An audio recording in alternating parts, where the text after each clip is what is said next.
Madzulo abwino ndi nthawi ya nkhani mwatsatanetsatane ndipo muli ndi ine Edita Soko. Koma poyamba nayi mitu yake. Mtsogoleri wa dziko lino wapereka ulemu wotsiriza kwa malemu Justin Malewezi. Kafukufuku wasonyeza kuti boma silikuchita bwino pa nkhani yolimbikitsa ufulu wa anthu. Ndipo mu nkhani zina bungwe la MHRC likufuna a Charles Zamalala apepese kamba kulimbikitsa zosankhana mitundu. Tili ndi izi ndi zina zambiri tiye tikhalire limodzi.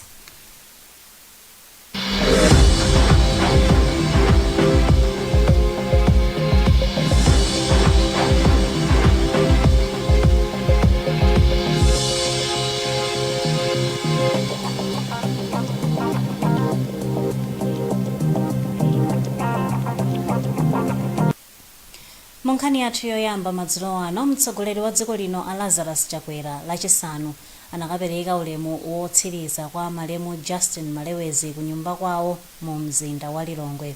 Amalewezi amene adakhalapo wachiwiri wa mtsogoleri wa dziko lino kuyambira mchaka cha 1994 mpaka 2004 anamwalira pa 17 mwezi uno ku Lilongwe pamene amadikirira kuti apite mdziko la South Africa kukalandira thandizo la kuchipatala. Emmanuel Simpokolwe walemba ripoti ili limene wawerenga Audrey Kapalamula.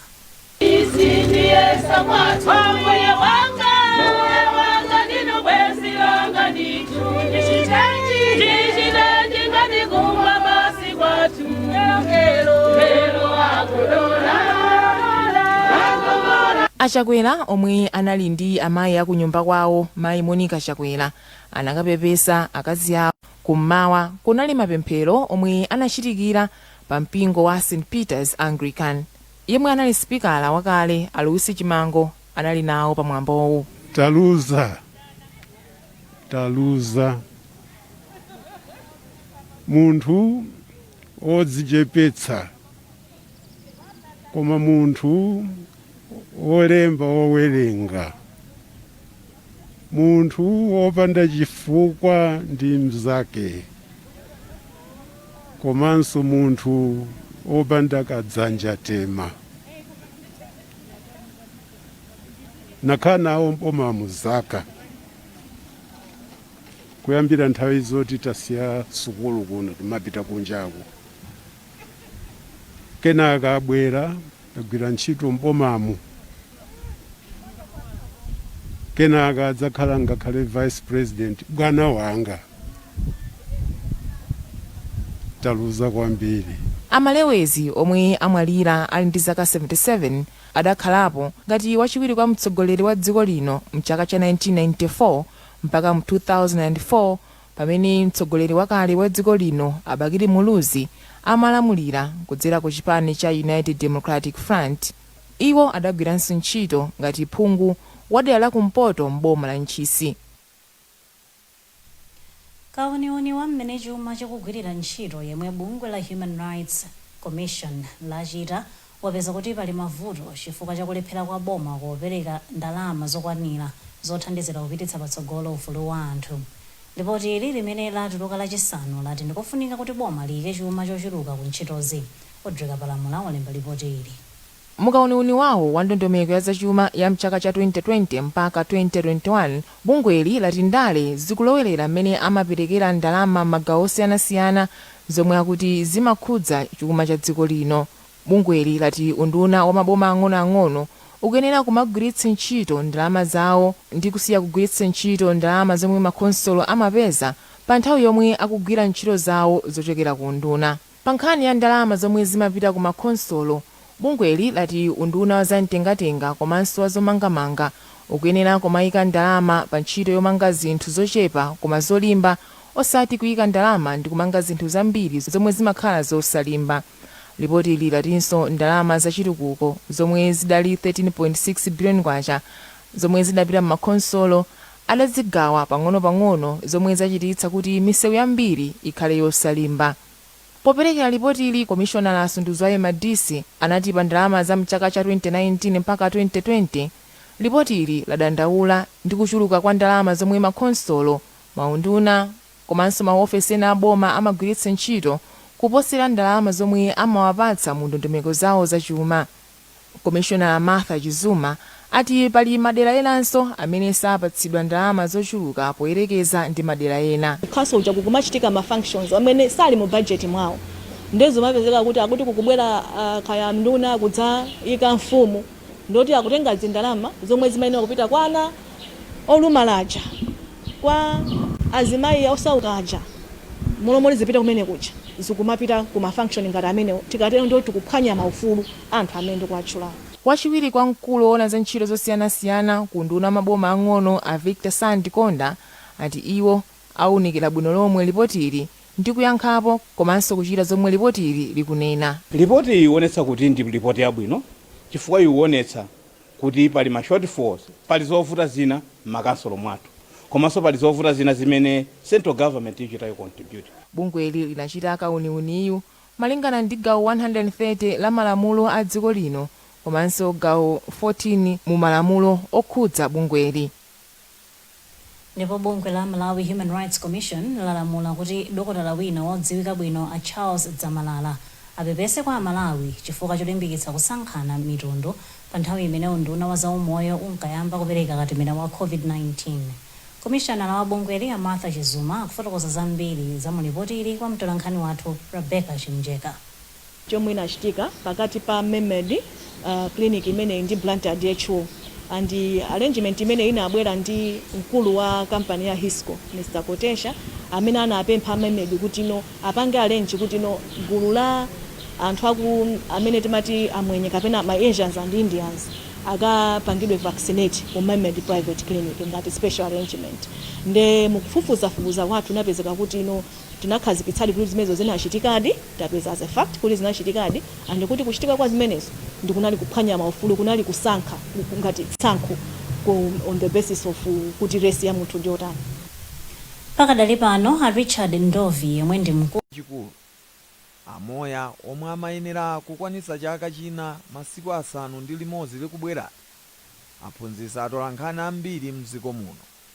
Kubwera kwa anthu osiyanasiyana kuphatikizapo atolankhani unali umboni kuti amoya anali munthu yemwe wachita ntchito yayikulu kumbali ya utolankhani.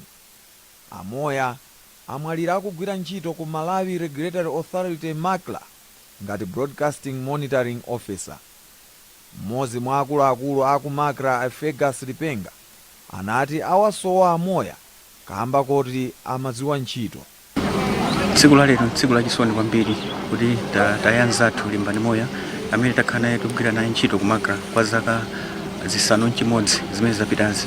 Tinkumbukira limbani chifukwa chonena kuti nthawi imene atangoyamba kumene ntchito ku MACLA mukumbukira mukudziwa bwinobwino kuti MACLA timalemba timati ma monitoring reports malipoti amene nyumba zowulutsira mawu za television zikuchitira ntchito yawo. Iye atafika ananena kuti malipoti anu amene malembera nthawi yonse simumalemba bwino bwanji titapampanga motere ndipo ife tinamvera zimene zita ndikutsatira zimene amanenazo moti malipoti amene tikapereka ku management makhayo yokhutitsidwa kwambiri kuti ku broadcasting unit mwayamba kulembako malipoti omveka bwino kwambiri. Zonsezi zinali chifukwa cha nzeru zimene limbani anabweretsa kuchokera kumene amagwira ntchito kandi ku Nation kaya ku Daily Times komanso ngati mtolankhani wolimbikira pa ntchito yake. Nditi zamulira kwambiri sindikhulupirira kuti ndipezanso munthu ku department yanga wolimbikira ntchito ngati limbani moya mzimu wake utse mu mtendere. Mmodzi wa akuluakulu aku kampani yosindikiza newspaper ya Nation Alfred Ntonga anati amoya achita zazikulu kumbali ya utolankhani mdziko muno.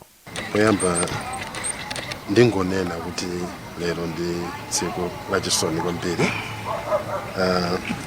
tafika pano chifukwa limbani ndi mzati wa Nation Publications amene wagona apayo ndi mtolankhani wathu woyamba amene anadzatijoyina ngati mtolankhani. Ndipo pa nthawi yopoti unali koyamba kwa Nation tidayamba mochepa kwambiri sitikadatha kukhala anthu ochuluka koma tinali ndi limbani kwa kanthawi ndipo anali munthu olimbikira ndipo anali munthu woyikonda ntchito komanso anali munthu wodziwa ntchito yake. Ndi konseko mpaka na Peter Manda limbani sadayiwale kuti anali ngati ma founding fathers a Nation Publications Limited, particularly editorial department. Today, for instance, limbani ndifoyamika yofunikira kwambiri yambiri ya nation timpeze munthu ngati limbani. Amoya omwe adagwirapo ntchito ku Nation komanso Times Group asiya mkazi ndi ana anayi. Iwo anali ndi vuto la impsyo.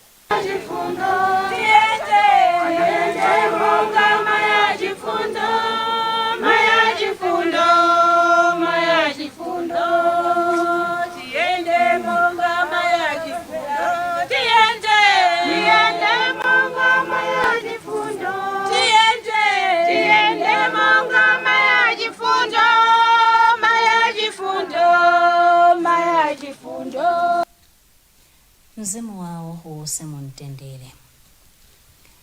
Anthu amene anapambana chisankho chachibwereza cha aphungu chimene chinachitika m'madera osiyanasiyana pa 30 mwezi watha alumbiritsidwa ngati aphungu a nyumba ya malamulo lachisanu mu mzinda wa Lilongwe. Poyankhula pamwambowo, mkulu wa mabwalo a milandu mdziko muno a Andrew Nyirenda wapempha aphungu akuti azitsata ndondomeko ndi malamulo a ku nyumbayi komanso kupititsa chitukuko patsogolo m'madera mwawo. Blessings Mpinganjira walemba ripoti ili. Mkulu wa mabwalo a milandu a Andrew Nyirenda alangiza aphungu omwe alumbiritsidwawa kuti azilemekeza ndondomeko za mnyumba ya malamulo komanso kuonetsetsa kuti akupanga malamulo okomera dziko.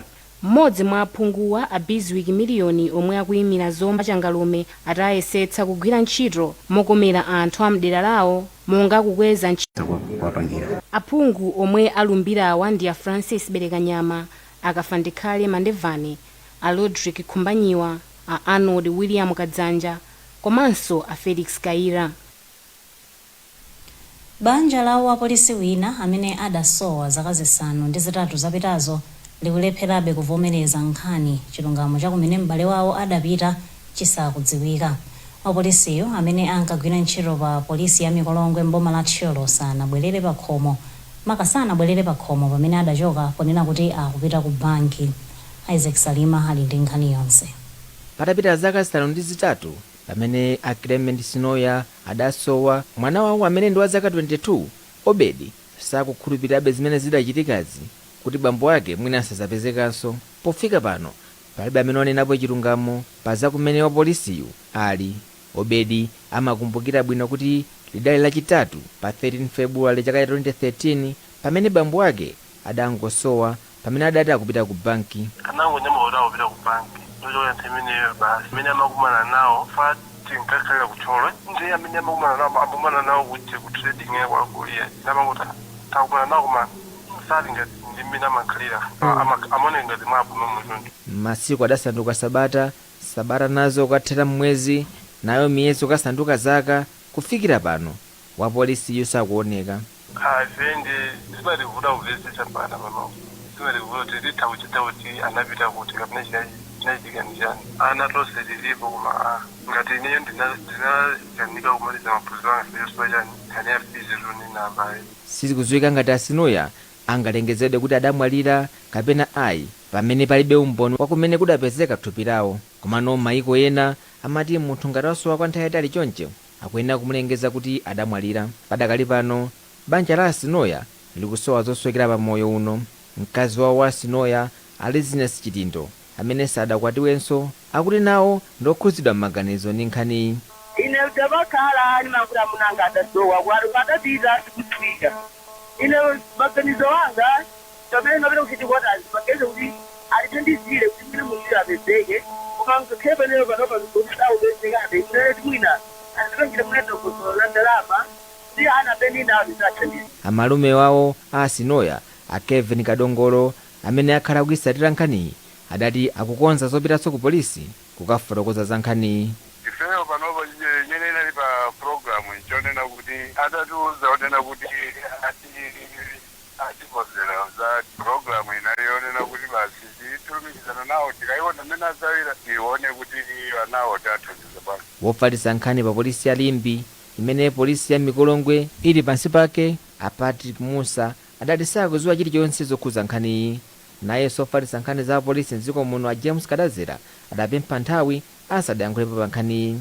Mkulu wa bungwe la Center for Human Rights Education Advice and Assistance a Victor Muhango adapempha banjali kuti litengere nkhani ku mabungwe ena ona za ufulu wa anthu. Malingana ndi malamulo athu, munthu akakhala kuti mwina mwake wasowa mwina kwa zaka 7 malamulo kena kwa mazavomereza kuti mwina munthu nja anamwalira, ndeno ndizongofunika kuona kuti mwina mwake panakene kukhala dongosolo loyenerera lonena kuti mwina mwake akubanjawo aziwisidwe kapena mwina mwake simonde mwina mwake akafike mpaka court likapanga declare, because kungokhala phe kwa iwo zikhala ngati zikuwasausa kwambiri.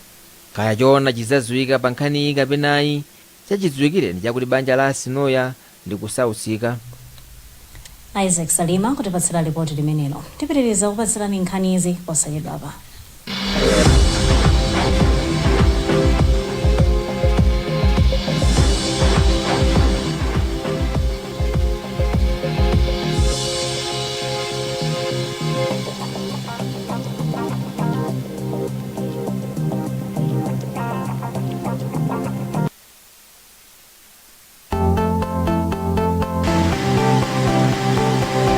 Body lotion is well refined to give your skin full hydration. Lotion for men. Get yourself Bliss Body Lotion today in all leading stores across the country.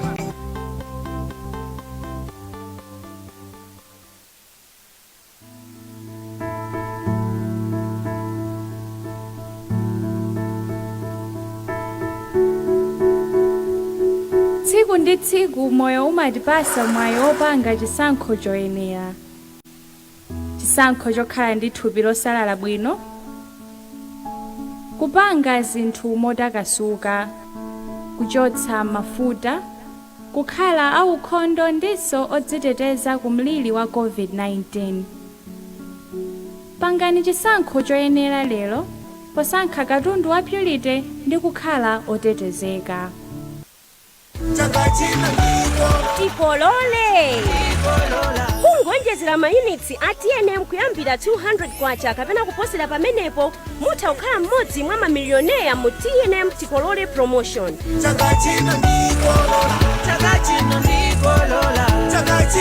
Koma mukaonjezera mayunitsi ndi 100 kwacha kapena kuposerapo mudzilandira mabonus oyimbira foni, SMS kapena data pompo. TNM, always with you.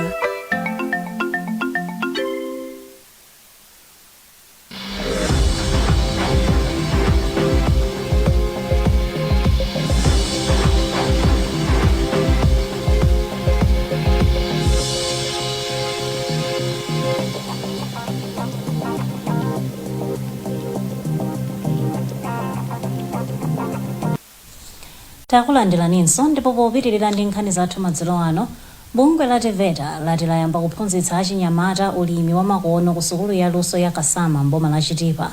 Bungweli lati maphunzirowa athandiza achinyamata kuchita ulimi wopindulitsa posaona kusintha kwa nyengo. Samgalimira ali ndi zambiri.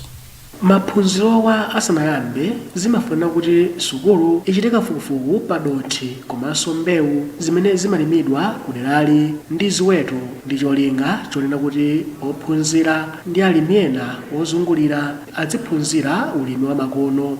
Mkulu wa TVETA Wilson Mahumiza Nkhoma anati dziko la Malawi kukhala lodalira ulimi pa chuma litha kuchita bwino ngati sukulu za luso zingabe maphunziro okhudza za ulimi. Ulimi omwe pa Chingerezi akumutcha kuti smart agriculture, ophunzira ndi alimi ena akumaona mmene angalimire mbewu zakudimba komanso zipatso ndi ziweto, ndipo malingana ndi Nkhoma anati izi ndi zomwe zikuthamanga pa malonda. Malawi ngati dziko limene timapeza chuma chathu kupera mu ulimi, matekniko athu, matekniko college amene tili nawo tinayenera kutsegula makosi ena okhuzana ndi za ulimi. Ulimi wa mitengo, ulimi wa mbewu zina komanso ulimi wa ziweto, zimene zizi zimalemba anthu ambiri ntchito. Nditakhala kuti makoleji athu ambiri tatsegula ndipo anthu aphunzira maluso amene wawa akamaliza azikatsegula mafamu awo andi kumafamu kuja adzilemba anthu ambiri ntchito. komano mkulu wa koleji ya Kasama a Kwagwanji Nyilongo anati ngakhale koleji ya Lusoyi ikuchita bwino maphunziro ake ikukumana ndi mavuto osiyanasiyana. Anyilongo anenapo kunena kuti sukuluyi ikuvutika mayendedwe ponena kuti ilibe galimoto yomwe inganyamule zophunzitsira komanso zophunzirira kamba kuti ikudera kwa yokha pomwe ndi kutali ndi pachitipa pa boma. Ndiye mphunzitsi akakhala mmodzi ndiye kuti yekha apange za practical apangenso za theory zimakhala zovuta.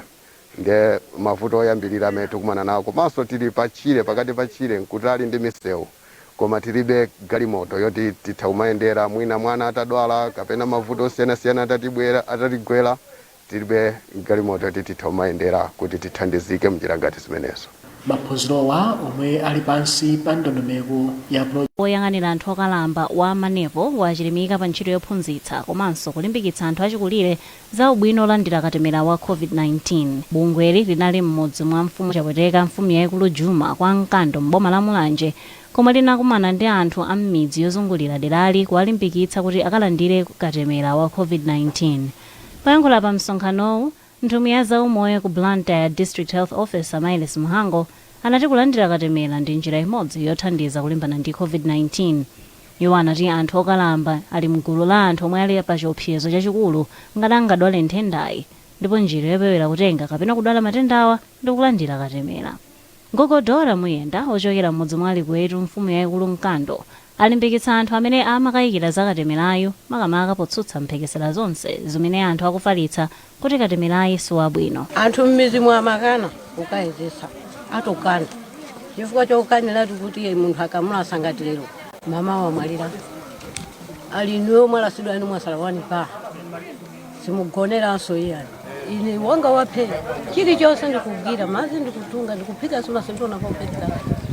Ndipo bambo Philip Jumbe amodzi mwa Akulameya anena kuti anthu anali ndi mantha koma tsopano akalandira katemerayo mwaonyinji. Fa enawo amatha kuma ofisiro kutikira mafoni maso unamiza ndi anthu ena chifukwa kuti muna anthu sana tikwafikira makomo makauza ije munga misonkhano kumaka masukulira tandaulola katemera amene koma monga ife monga mwabwera panopa matita ambasula china chonse kuyambira lero muna anthu apita mwa unyinji kuti akabaise kuti aone kuti atetetera muti bwanji. Mkulu wa manepo a Andrew Kavala anati akugwira ntchito limodzi ndi boma pophunzitsa anthu za ubwino olandira katemera wa COVID-19. Kufuna kuti achikulire kumene akukhala akalandira akamva kuti akuchipatala abwera pafupi apita akalandire katemera ameneyi. Lero lonso pozindikira kuti COVID-19 yabweretsa mavuto osiyanasiyana pakati pa anthu pa Malawi komanso achikulire tinabweretsa katundu osiyanasiyana mafuta ophikira shuga mchere kuti ziwathandize pa moyo wawo wa tsiku ndi tsiku. Manepo ndi bungwe limene limalimbikitsa komanso kuteteza ufulu wa anthu okalamba mdziko muno. Nkhani zathu madzulo ano ndi zomwezi koma tisadasiyane na insomitu yake. Mtsogoleri wa dziko lino wapereka ulemu wotsiriza kwa malemu Justin Malewezi. Kafukufuku wasonyeza kuti boma silikuchita bwino pa nkhani yolimbikitsa ufulu wa anthu. Ndipo mu nkhani zina bungwe la MHRC likufuna a Charles Zamalala apepese kamba kolimbikitsa zosankhana mitundu. Kumbukirani kuti mutha kupeza nkhanizi ndi zina zambiri pa makina a internet pa www.times.mw. Mutha kuzitsata pa Facebook pa tsamba la Times 360 Malawi komanso pa Twitter @Times360 Malawi. Chonde sambani m'manja pafupi khalani motalikirana ndi anzanu komanso valani mamasiki nthawi zonse kuti muziteteze ku COVID-19. Munali ndi ine Elita Soko. Madzulo abwino.